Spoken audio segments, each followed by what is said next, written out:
my mother wasn't my real mother, and Daddy, who I love so much, wasn't my real dad. What did she say? Well, she said it was the most common fantasies of childhood, and everybody had it, even she is. Certainly is common. Dad, but that really doesn't help me because I still feel just as strongly as ever that they're not really mine. Does something make you think of this lately? Yes. What is it? It's my little girl, Rhoda. What about her? I'm afraid of her. I'm afraid for her. I'm afraid of what she's inherited from me. Could Rhoda have inherited? Dad, just, whose child am I? Mine. Dad, please just stop playing with me. It's gone beyond that point where that will help. Please just, I told you about that dream that I had, and I'm really not sure that it's a dream now. Please just tell me, whose child am I? Are you even my father? Dad, I'm sorry. I know this is a strange thing to ask if you've been away for so long, but please, I must know, Dad, please. What has Rhoda done? I don't know. But I'm afraid. Cannot be inherited. It cannot.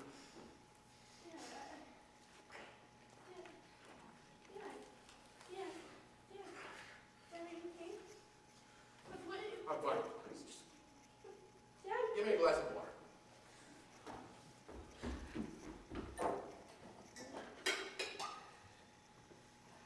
Slight fibrillation, that's all. It's perfectly normal for a man my age.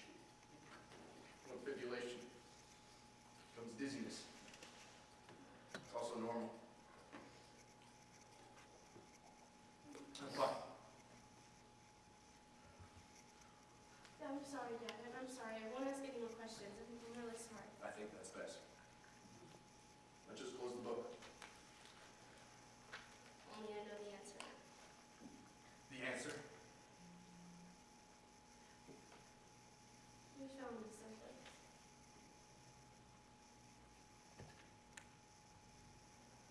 Yes.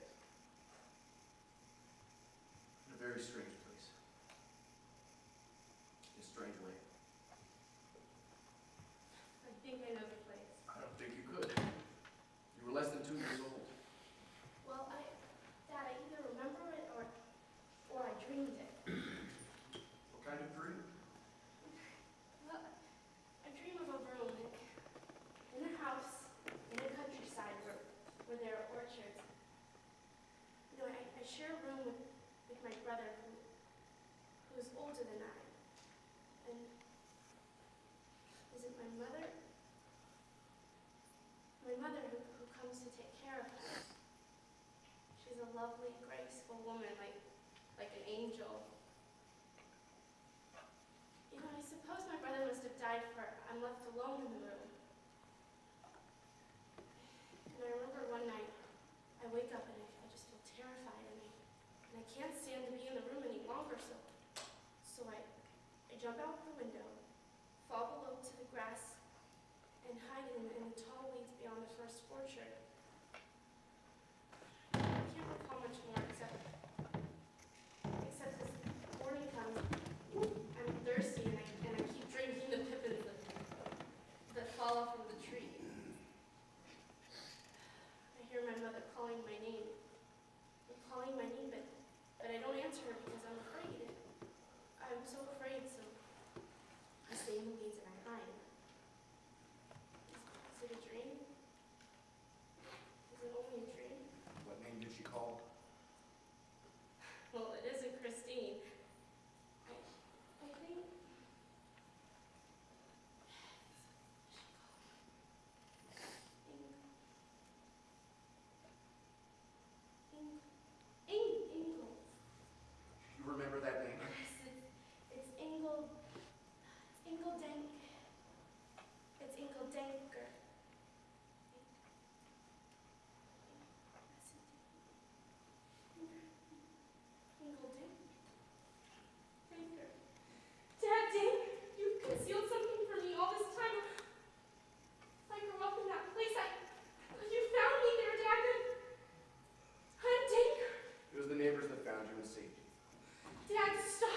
she went, I don't know. Why didn't you Or just... today, but she developed quite a fortune by that time. Dad, stop. Where's she?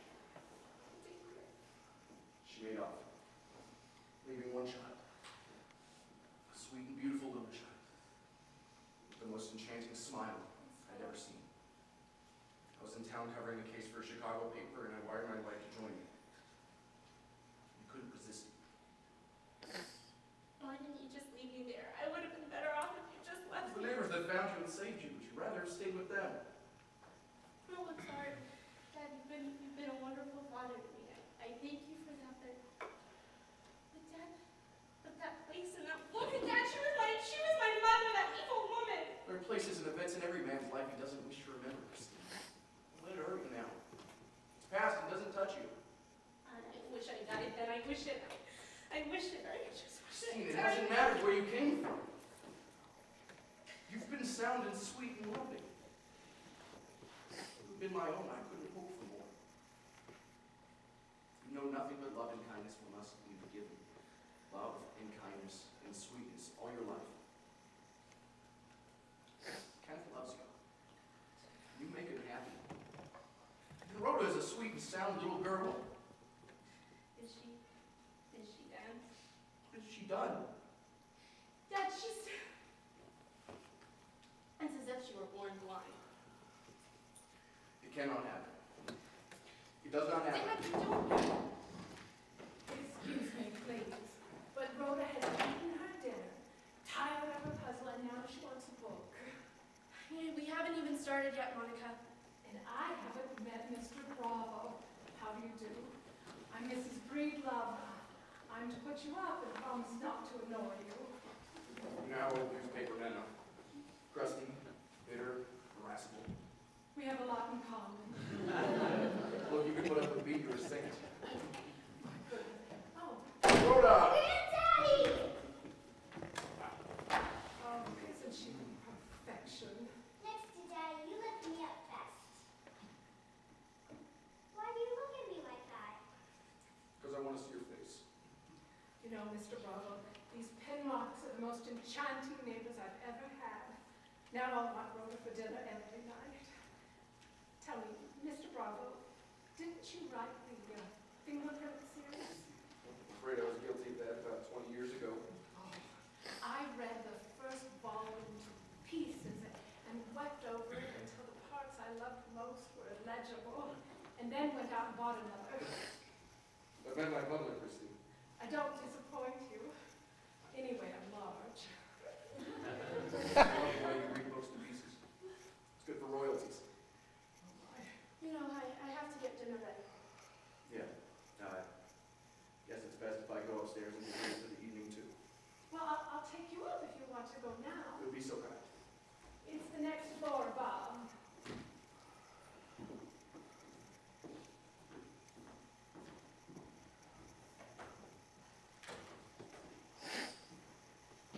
Be back, Chrstine.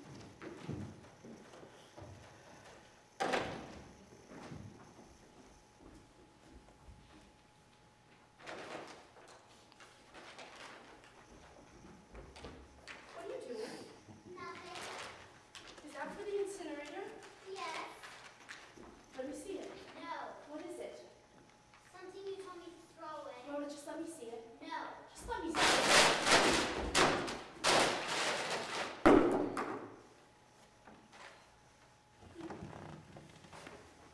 You did? You hit him? And you hit him with these shoes, didn't you? You killed him? Answer me, Rhoda. What did you do? Answer me. I hit him with the shoes. I had to with the shoes. What else could I do? Do you know you murdered him? It was his fault, and he had to have given me the bell like I told him to.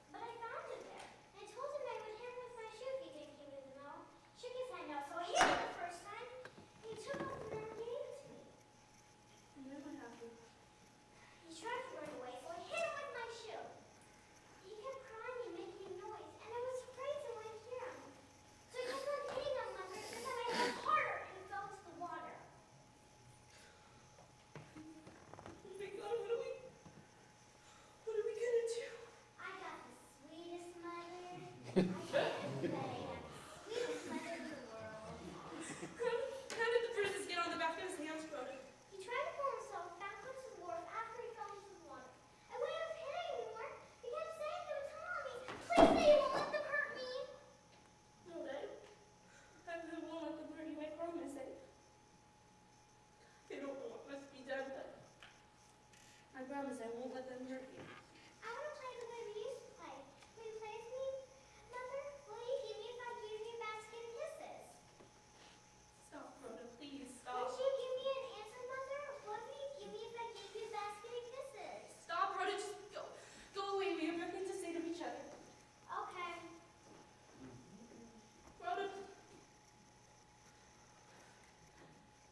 Rhoda, what happened to Mrs.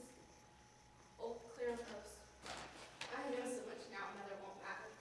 There was ice on the step, and I slipped and fell against her. That's all. That was all. No, I slipped on purpose. Rhoda, take the shoes and burn them. And I'm going to put them in the incinerator right now. Burn them. What would you do with the metal? God, I don't know what I do with the metal. I don't. You won't give it to me. No, Rhoda, I won't give them to Miss Fern. Just go.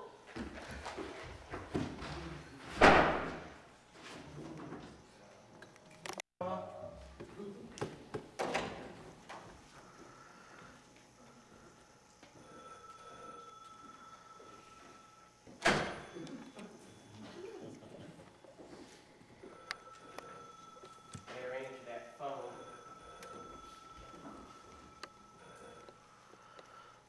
Hello? No, Mr. Bravo's not here. Yes, he's upstairs. Yes, I can write a number.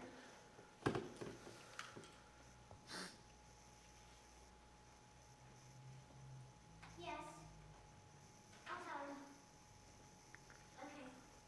Bye. I found out about one lie you told.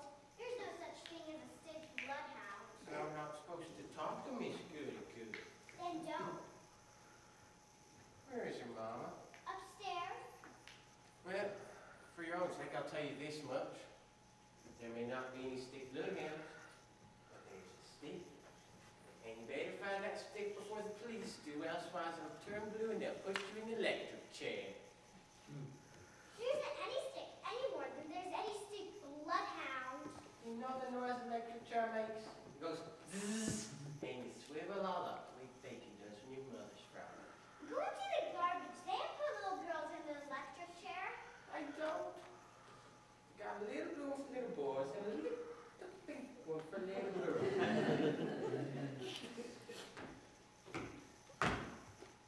I just remembered something.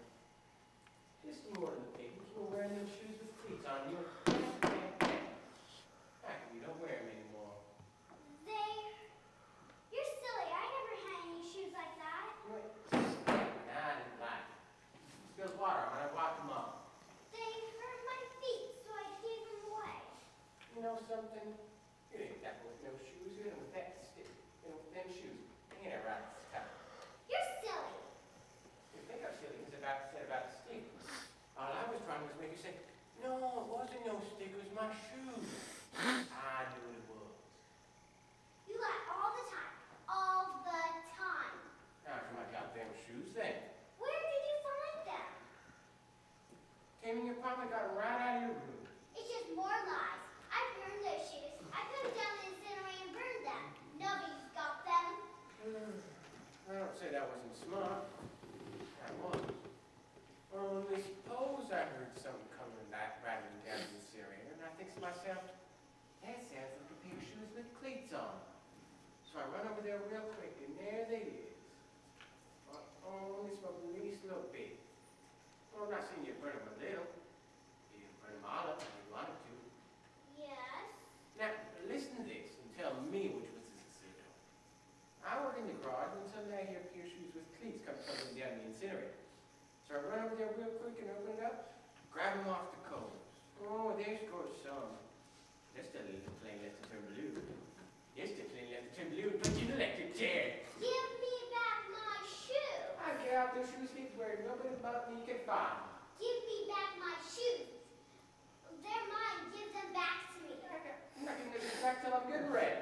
Give me back my shoes, Leroy. I don't need shoes but my own. You till you get them and bring them back. Now, Rhoda, don't you know anybody's fooling and teasing you? Go and play. You better give them back to me, Leroy. Go practice your piano lesson. I got work to do. Give me back my shoes. I was just fooling and teasing you at first. Now, I don't believe you kid that little boy. I don't believe you hit him with those shoes and killed him. You got them hid. You better get them and bring them back. Right back here to me. Quit talking loud. There's someone in the hall.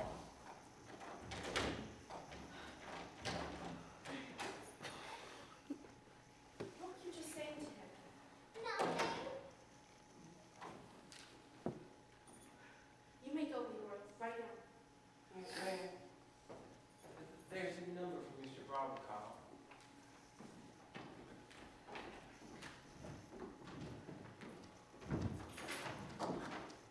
Daddy, there's a message for you. Look what I have for you. Turquoise. Here's the garden, too.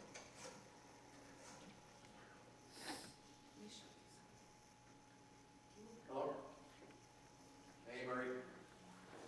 No, I know I ran out on you. This was imperative. This wouldn't wait. What time does it leave? No, if I catch a cab now, I can just make it. Yeah, that's breakfast. No, I've never been on the rig. I'd like to see it. Yeah, you remember, I've never missed a deadline. Okay, fine. I'm going to be gone a couple days, but I plan to make this my headquarters the next 2 weeks. If you'll have me. Rhoda. You ought to pattern that smile of yours. It does unfair things to your elders. I really have to go now here. Catch a cab at the corner.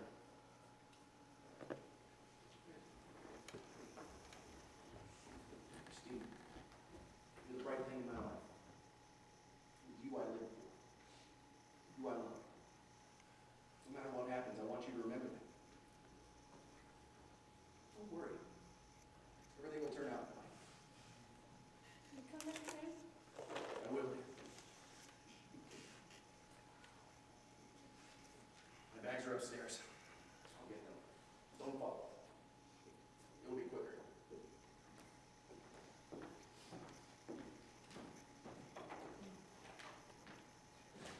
What a trooper. Ah, the ice cream truck. Mother, can I have a popsicle? Yes, Rhoda, the money's in my purse. It's so hot today.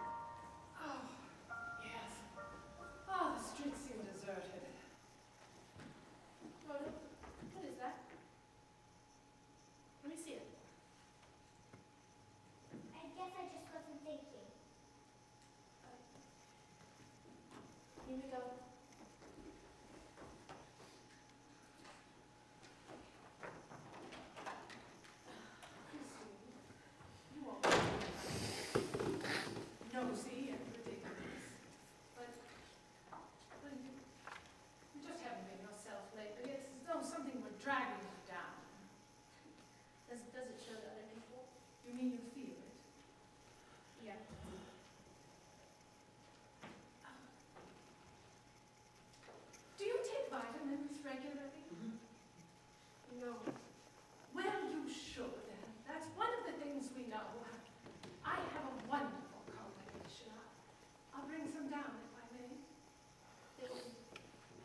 a sweet little girl.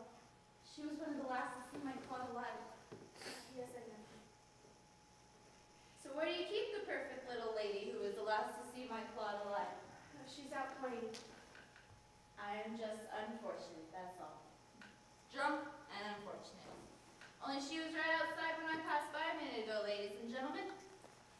Oh, well, I don't see her now. She must have gone. I'm sorry. She is a perfect little lady. Never gives any trouble, that's what I've heard. Have you gotten anything to drink in the house? I'm not the fussy type. Anything will do. I do prefer bourbon and water, but anything will do. Wow! Ain't we swank? Really Claude and Aster. Now, what I come here for, it was just to have a little talk with Rhoda, because she knows something. I called that Miss Fern on the telephone a dozen times, and she just gives me the brush on her, but she knows something, all right. Are you all right? I am not intoxicated in the slightest degree. Kindly do not talk down to me, Mrs. Penmark. I've been through enough without that.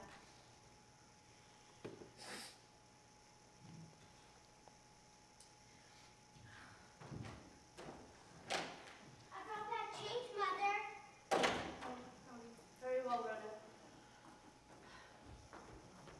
Mr. Daigle wants to see you. So this is your little girl. Claude spoke of you so often and in such high terms. You were one of his dearest friends, I'm sure.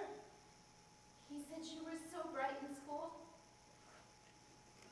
So you're Rhoda. Yes? Come, let me look at you. Now, how about you give your Aunt Hortense a big kiss?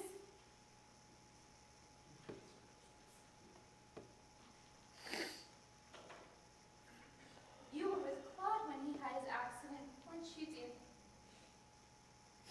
You were that little girl who worked so hard to win that penmanship medal. But you didn't win it, did you, darling? Claude won it. Now tell me this. Would you say it was fair that Claude had the medal or that he cheated? These things are so important to me now that he's dead. Would you say it was fair? Because if it was fair, why did you go after him for it? I want my popsicle. Rhoda, you better come along if you're going to go shopping with me. Mr. Pageson is going to show us his collection. Right now? We're a little late, as it is. Come, bring your popsicle, Rhoda. You can wash upstairs. What? I must say, they really do have an appointment. Oh, I'm sure they do. Or practically sure. Of course, I didn't realize that Rhoda had all of these social obligations. I thought she was like any little girl and stayed home, minded her mother, and didn't go traipsing all over town with important social appointments. I am sorry I interfered with Rhoda's social life, Chrstine. I am sorry, and I will apologize to Rhoda too, when I can have an interview with her. Well, you haven't interviewed at all. And I wasn't going to contaminate her in the slightest degree, I assure you. Hello. Oh, hi, Mr. Daigle. Yes, she's here. No, not at all.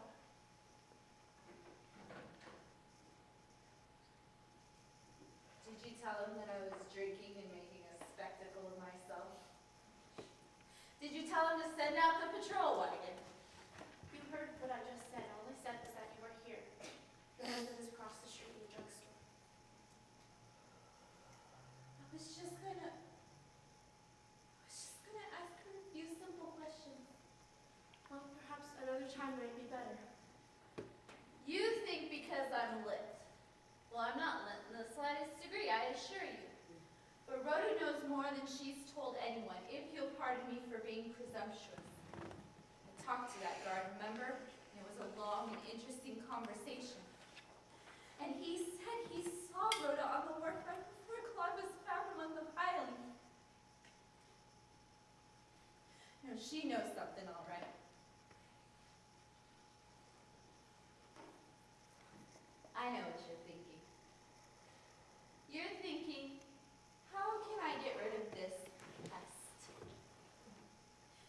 hateful son with that reeling mouth that you look like Ned in the Primer to me. You know, perhaps you better not come here ever again. I wouldn't come here again for $1 million, just laid out in a line.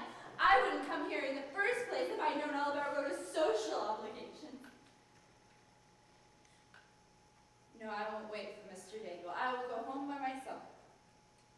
I know where I'm not wanted, and I'm not wanted in a place where people have such social obligations, if you know what I mean.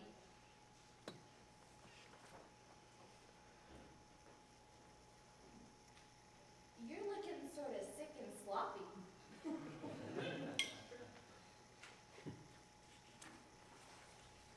Come over to my house and I'll give you a free beauty treatment. If you're pressed for ready cash, it won't cost you a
children don't have fathers and times aren't hard. She had promised herself that she would see one. Rhoda, you have some new vitamins to take. New ones? Mm-hmm. Are those the vitamins? Yes. May I see them, please? Yeah. They're new ones that Monica sent out for us. Okay. I think Monica likes me. I'm sure she does.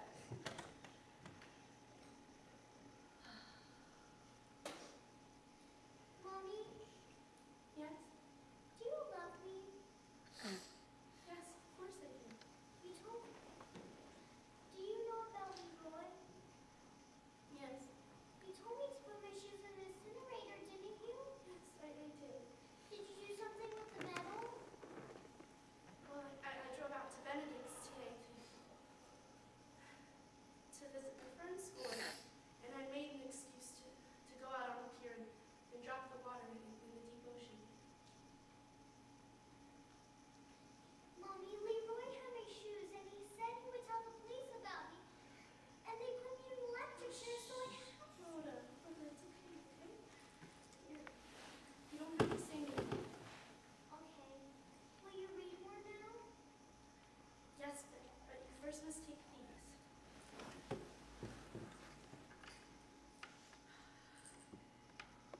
So many? Yes, they're a new kind. I'll take them too. Okay. I like apricot juice. It doesn't even need ice. Mommy, I took another box of matches and lit the excitement off the door. It wasn't my fault. It was Leroy's fault. I know. I know. There, that's all. Will you read more now? Yes.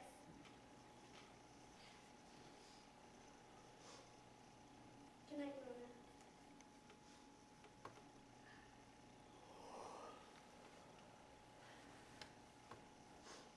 When Polly was all dressed, she found her shawl and crept very quietly out the room and out the front door. The door creaked, and she waited and listened, but nobody woke up. She closed the door and carefully looked at the bright moon and the shining cold snow. The Carters must have a tree. They lived 2 blocks away, and they left the curtains open, and you could see it. If only there weren't any dogs.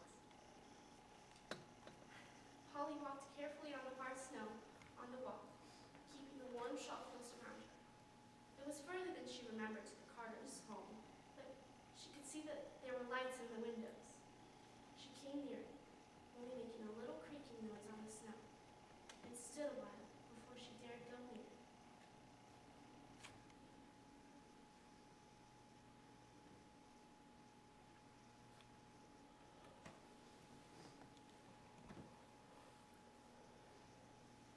Then she gathered all her courage and walked across the yard, her shoes sinking through the crust.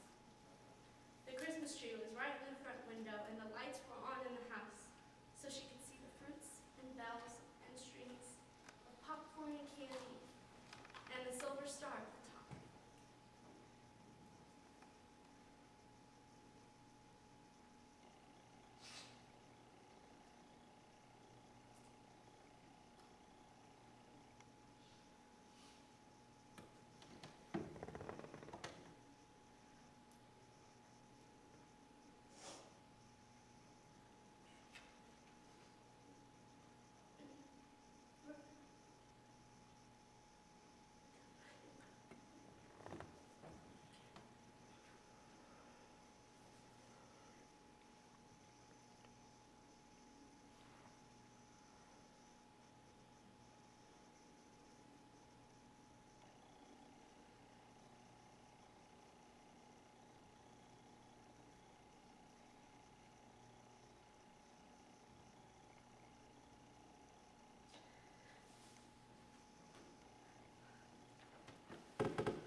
take you away and they put you in an institution. And I can't let them do that to you. No one can save you from this unless I do it.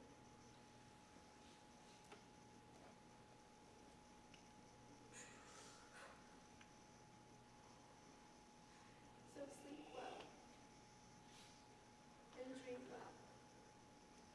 My only child, the one I love.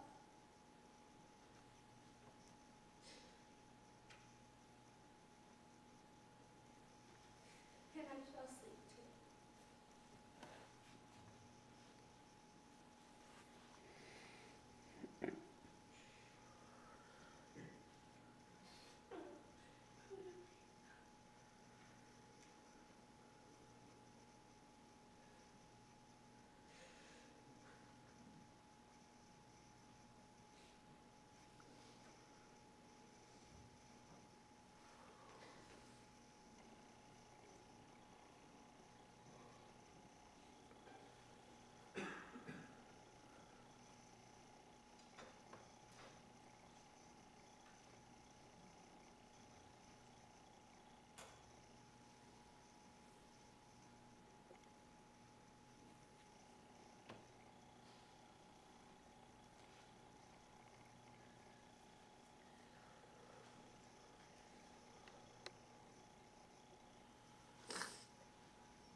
I made some coffee.